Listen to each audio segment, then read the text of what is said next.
4차 산업혁명의 3대 요소. 빅데이터. 8. 코로나19가 촉발시키는 빅데이터. 빅데이터는 코로나19에 의해 여러 분야에서 획기적인 진전을 보이고 있는데, 빅데이터를 통해 코로나19 확진자를 추적하고 일일 전염병 예측과 확산 방지까지 활용하고 있다. 코로나19는 역설적으로 한국에 있는 수많은 규제로 인해 답보 상태이던 의료 데이터 활용도 재빨리 진행 중이다. 캐나다 블루닷은 인공지능을 활용해 감염병 예측 시스템을 개발하는 스타트업으로 2019년 12월 말 중국 우한 지역에서 발생한 감염병이 확산할 가능성이 있다고 경고했다. 미국 질병통제예방센터보다 일주일, 세계보건기구보다는 열흘이나 빨랐다. 코로나19 진원지 중국은 초기 방역에 실패해 중국은 물론이고 세계 각국을 곤경에 빠뜨렸는데, 중국은 정보통신기술 인프라와 빅데이터를 접목해 사태 진정과 재발 방지를 꾀하고 있다. 중국은 스마트폰 애플리케이션을 이용해 개인별로 등급을 부여하고 각 개인의 이동을 이 등급에 따라 제한하는 디지털 건강코드 시스템을 중국 전역으로 시행한다. 중국 최대 전자상거래 기업 알리바바가 동참하는데, 알리페이 앱 이용자가 자신의 건강 상태를 입력하면 중국은 빅데이터를 활용해 이 사람의 최근 여행 경력과 코로나19 감염자와 접촉 여부 등을 개인별로 녹색, 황색, 적색의 세 등급을 매긴다. 등급별로 색깔이 다른 QR코드를 부여한다. 녹색 등급을 받은 사람은 지하철역, 식당, 쇼핑몰 등 공공장소에 접근할 수 있지만, 황색 등급과 적색 등급을 받은 사람은 각각 7일, 14일간 금지된다. 공공장소에 있는 방역 요원들이 이들의 QR코드를 스캔해 출입 가능 여부를 판단한다. 중국에 널리 퍼진 알리페이, QR코드 인프라를 활용하는 셈이다. 디지털 건강코드를 시내버스를 탈 때에도 활용한다. 탑승 전 기사에게 스마트폰 앱으로 건강코드를 먼저 보여줘야 한다. 기사는 모든 승객의 체온을 재고 이상이 없는 사람만 태운다. 중국이 도입한 또 다른 온라인 플랫폼은 기업주가 종업원 주민등록 정보를 입력하면 이 종업원이 최근 14일 이내에 코로나19 의심 환자나 확진자와 밀접하게 접촉했는지 여부를 알려준다. 한국은 그동안 수많은 규제로 인해 의료 데이터 활용도 답보 상태였는데, 코로나19는 역설적으로 한국에 있는 수많은 규제를 완화시키는 계기가 되고 있다. 유럽연합은 2019년에 일반 개인정보보호법을 전면 시행하면서 데이터 이용 활성화 정책을 펼쳤다. 반면 한국은 데이터 이용 활성화가 원활하지 않아 국내 기업의 빅데이터 이용률은 7.5%에 불과하다. 또한 2017년 디지털 경쟁력 순위에서 빅데이터 활용과 분석 수준은 63개국 중 56위에 머물렀다.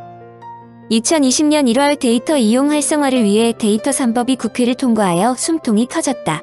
이 법은 개인정보보호소관부처를 개인정보보호위원회로 일원화하고 중복 규제를 없애는 것이다.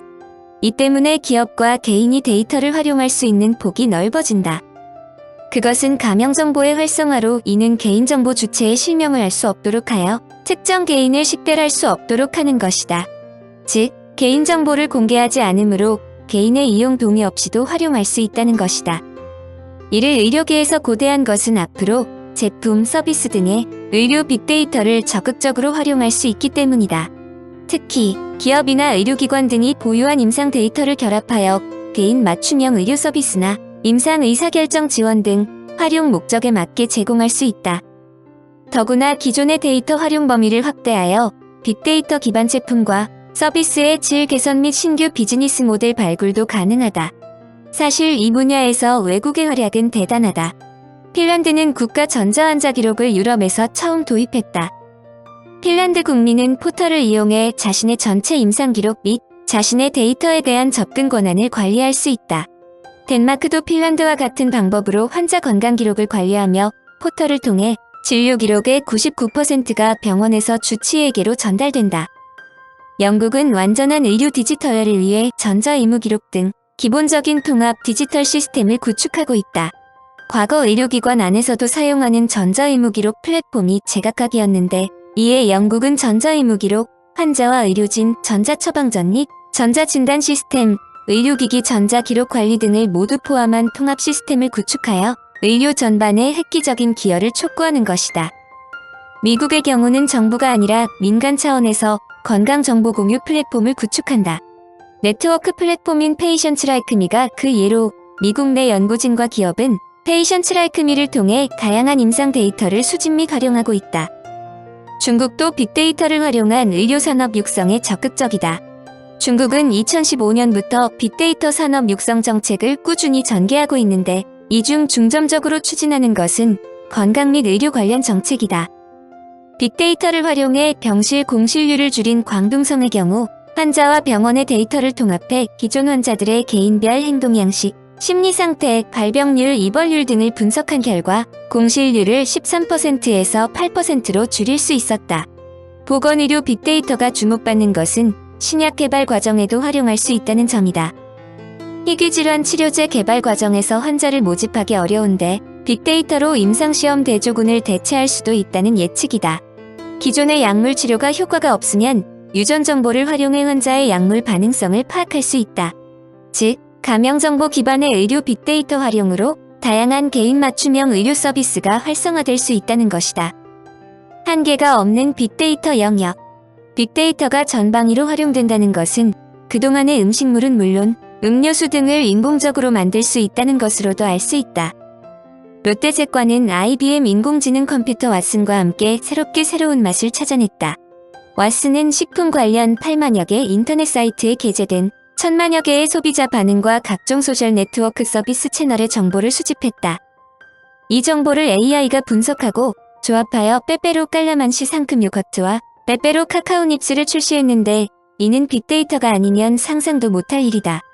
제과업계 처음으로 AI를 활용한 신제품 개발 사례로 칼라만시는 동남아시아 전역에 분포하는 나임류 열매로 비타민C와 식이섬유가 풍부하다.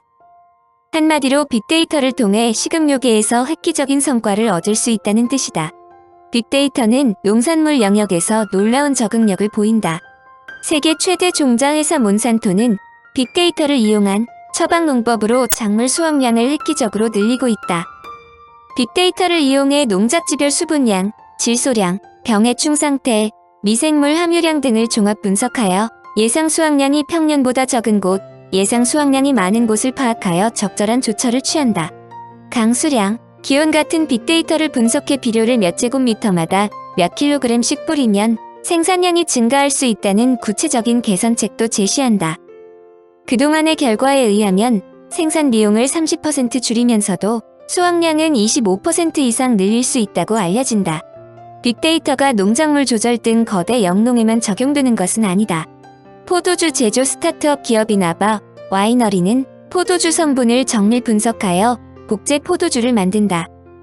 즉 포도를 수확해 숙성시키는 전통적 포도주 제조 방식 대신 실험실에서 포도주를 주조하는 것이다. 포도주의 당 성분과 알코올 향을 분석한 뒤 아미노산과 에탄올 화합물 등을 이용해 분자 단위로 합성하면 유명 브랜드 포도주가 만들어진다. 더욱 놀라운 것은 축산의 획기적 변화다. 기본적으로 현재의 농업과 축산업은 엄청난 물과 사료가 필요하다. 바로 이런 요인으로 폐기물과 온실가스가 쏟아져 나오지만 이는 동물을 키우는 한 불가항력으로 인식했다. 그러나 새로운 방식의 식량 생산은 날씨나 강우량 등에 상관없이 안정적인 식량 공급이 가능해지는 것은 물론 동물 도축 자체도 사라진다. 축산 개념 자체가 바뀔 수 있는 것은 햄버거의 고기를 소를 도축하여 얻는 것이 아니라 단백질과 지방 등을 합성한 인공 소고기를 만드는 것이 가능하기 때문이다. 햄버거에 들어있는 고기는 도축된 소고기와 마찬가지로 육즙 같은 액체도 흐르며 입에 씹으면 고기 특유의 질감도 느껴진다. 도축 소고기와 전혀 다르지 않다는 것이다. 밀감자에서 추출한 단백질과 코코넛, 오일, 콩에서 추출한 지방 원료를 합성한 것이다. 비타민, 아미노산, 설탕, 곤약 등을 첨가해 소고기의 맛, 색, 질감을 재현했다.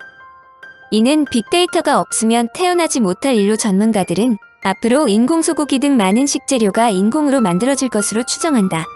놀라운 것은 입맛이 까다롭고 법규가 까다로운 미국에서 상당수의 식당이 이들 화학적 합성 소고기를 사용하고 있다는 점이다.